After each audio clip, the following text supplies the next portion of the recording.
Test క్రికెట్‌లో world class బౌలర్స్‌ని సైతం torture చేసే రిషబ్ పంత్ 20 ఓవర్స్‌కి వచ్చేసరికి ఎందుకు కంప్లీట్‌లీ డిఫరెంట్ బ్యాట్స్‌మెన్‌లా కనిపిస్తాడో. టీ20 ఇంటర్నేషనల్‌లో పంత్ యావరేజ్ వచ్చేసి జస్ట్ 23.25, ఓడీఐస్‌లో 33.50. కానీ ఐపీఎల్ విషయానికి వస్తే రిషబ్ పంత్ ఆల్రెడీ తను డామినేట్ చేయగలని ప్రూవ్ చేశాడు. మరి ప్రాబ్లం తన బ్యాటింగ్ లో ఉందా, లేక మనం పంత్ ని రాంగ్ ఫార్మాట్ లో జడ్జ్ చేస్తున్నామా? ఎందుకంటే ఈ స్టోరీలో బిగ్గెస్ట్ క్లూ పంత్ ఎంత అగ్రెసివ్ గా ఆడతారా అనే దానిలో లేదు, ఎప్పుడు అటాక్ చేయాలి, ఎప్పుడు వెయిట్ చేయాలి అనే దానిలో ఉంది. ఇక్కడ ఒక ఇంట్రెస్టింగ్ కాంట్రాడిక్షన్ ఉంది. ఐపీఎల్ లో Pant same T20 format, same 20 overs, same aggressive batting style అయినా ఐపీఎల్ లో పంత్ డామినేట్ చేయగలడు. కానీ ఇండియన్ జెర్సీ తీసుకున్న వెంటనే ఆ డామినెన్స్ ఎందుకు కనిపించలేదు? ఇక్కడే స్టోరీ ఇంట్రెస్టింగ్ గా మారుతుంది. ఎందుకంటే పంత్ ప్రాబ్లం టీ20 ఫార్మెట్ కాకపోవచ్చు, టైం అయ్యి ఉండొచ్చు. పంత్ ని చూస్తే మనకు ఫస్ట్ గుర్తొచ్చేది big sixes, unique shots, reverse sweeps, one handed shots.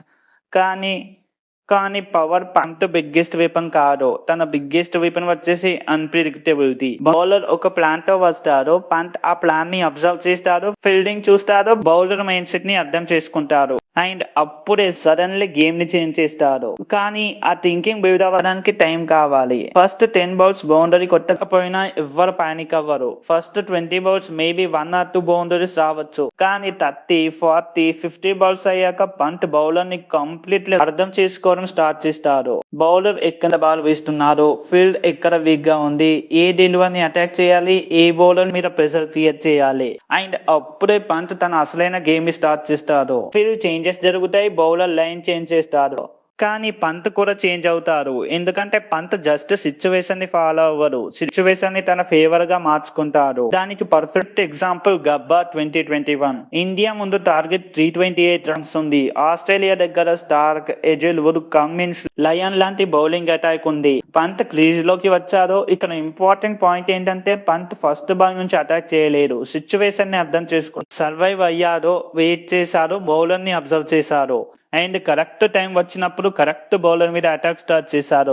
Bowler mistake చేస్తే పంత్ అటాక్ చేసేవారు, ఫీల్డ్ లో గ్యాప్ కనిపించిన అటాక్, ప్రెజర్ షిఫ్ట్ అయినా అటాక్ చేసేవారు. అండ్ ఆ టైంలో ఆస్ట్రేలియా ప్రెజర్ లో పడింది. పంత్ 89 నాట్అవుట్ తో ఇండియా హిస్టారిక్ చేస్ కంప్లీట్ అయింది.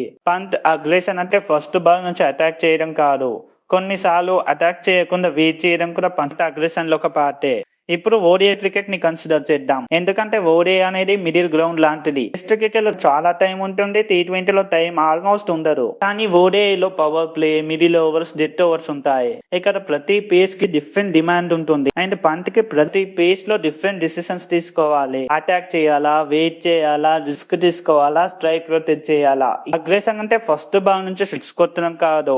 రియల్ అగ్రెషన్ అంటే బౌలర్ మీద ప్రెషర్ క్రియేట్ చేసి గేమ్ ని మన కంట్రోల్ లోకి తీసుకురావడం. ఫస్ట్ అబ్జర్వ్ చేస్తారు, తర్వాత అడాప్ట్ అవుతారు, ఆ తర్వాత అటాక్ చేస్తారు. బౌలర్ తన ప్లాన్ చేంజ్ చేస్తారు, పంత్ మళ్ళీ అడాప్ట్ అవుతారు, అండ్ స్లోలీ బౌలర్ పంత్ కి రియాక్ట్ అవడం స్టార్ట్ చేస్తారు. అదే రియల్ పంత్ అంతే. కానీ టీ20s లో ఫస్ట్ కొన్ని బాల్స్ లోనే ఇంపాక్ట్ క్రియేట్ చేయాలి. కొన్ని డాట్ బాల్స్ అయితే ప్రెషర్ పెరిగిపోతుంది, ఒక మిస్టేక్ అయితే ఇన్నింగ్స్ అక్కడే ఎండ్ అవ్వచ్చు. టెస్ట్ క్రికెట్ లో పంత్ కి కియోస్ క్రియేట్ చేయడానికి టైం ఉంటుంది, కానీ టీ20 మాత్రం కియోస్ ని ఇమీడియట్ గా క్రియేట్ చేయమని డిమాండ్ చేస్తుంది. అండ్ ఇది పంత్ కెరియర్ లో బిగ్గెస్ట్ ఐరనీ కూడా. అతి తక్కువ టైం ఉండే ఫార్మాట్ టీ20 కొన్నిసార్లు పంత్ కి బిగ్గెస్ట్ డిసిషన్ తీసుకునే సిచ్యువేషన్ క్రియేట్ చేస్తుంది. ఎక్కువ టైం ఉండే ఫార్మాట్ టెస్ట్ క్రికెట్ ఆ డిసిషన్స్ ని న్యాచురల్ గా డిస్కవర్ చేసుకునే ఆపర్చునిటీ పంత్ కి ఇస్తుంది. ఫస్ట్ 20 బాల్స్ గేమ్ ని రీడ్ చేస్తారు, నెక్స్ట్ 20 బాల్స్ బౌలర్ ని అర్థం చేసుకుంటారు, ఆ తర్వాత నెక్స్ట్ 20 బాల్స్ గేమ్ ని కంట్రోల్ చేయడం స్టార్ట్ చేస్తారు. కానీ టీ20 ఇన్నింగ్స్ లో పంత్ తన రిటర్న్ ని కంప్లీట్లీ ఫైన్ చేసే లోపే ఇన్నింగ్స్ ఎండ్ అవ్వచ్చు.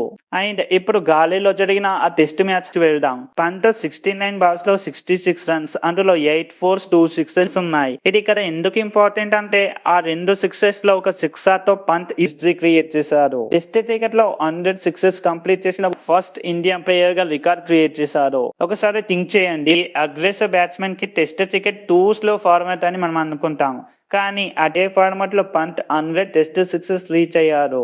పంత్ అగ్రెసివ్ గా ఉన్నప్పటికీ టెస్ట్ లో సక్సెస్ అవ్వడం కాదు. టెస్ట్ క్రికెట్ తన అగ్రెషన్ ని ఎక్స్ప్రెస్ చేయడానికి ఫ్రీడమ్ ఇస్తుంది కాబట్టే పంత్ ఇంత సక్సెస్ఫుల్ అవుతున్నారు. సో ప్రాబ్లం ఎక్కడ వస్తుందంటే పంత్ ఎబిలిటీలో ఉండకపోవచ్చు. మెయిన్ ప్రాబ్లం తన ఎబిలిటీని ఎక్స్ప్రెస్ చేయడానికి దొరికే టైంలో ఉండొచ్చు. So maybe question Rishabh Pant T20లో ఎందుకు ఫెయిల్ అవుతున్నారు అని కాకపోవచ్చు. మేబీ మనం రాంగ్ క్వశ్చన్ అడుగుతున్నాం. ఎందుకంటే పంత్ ఆల్రెడీ IPL లో తనను తాను ప్రూవ్ చేసుకున్నాడు. మరి బిగ్గర్ క్వశ్చన్ ఏంటి అంటే ఇండియా కోసం వైట్ బాల్ క్రికెట్ లో ఆ డామినేషన్ ఎందుకు కన్సిస్టెన్సీ రిపీట్ చేయలేకపోతున్నారు అని. మరి మీ ఒపీనియన్ ఏంటి? పంత్ కి జెన్యూన్లీ బెస్ట్ ఫార్మేట్ టెస్ట్ క్రికెటా లేక T20 ఓడిఐలో కూడా పంత్ రాణించగలరా? మీ ఆన్సర్ ని కామెంట్ లో చెప్పండి. ఈ వీడియో నచ్చితే లైక్, షేర్ అండ్ సబ్స్క్రైబ్ చేయండి. మరో వీడియోతో మళ్ళీ కలుద్దాం. Thanks for watching. జై హింద్.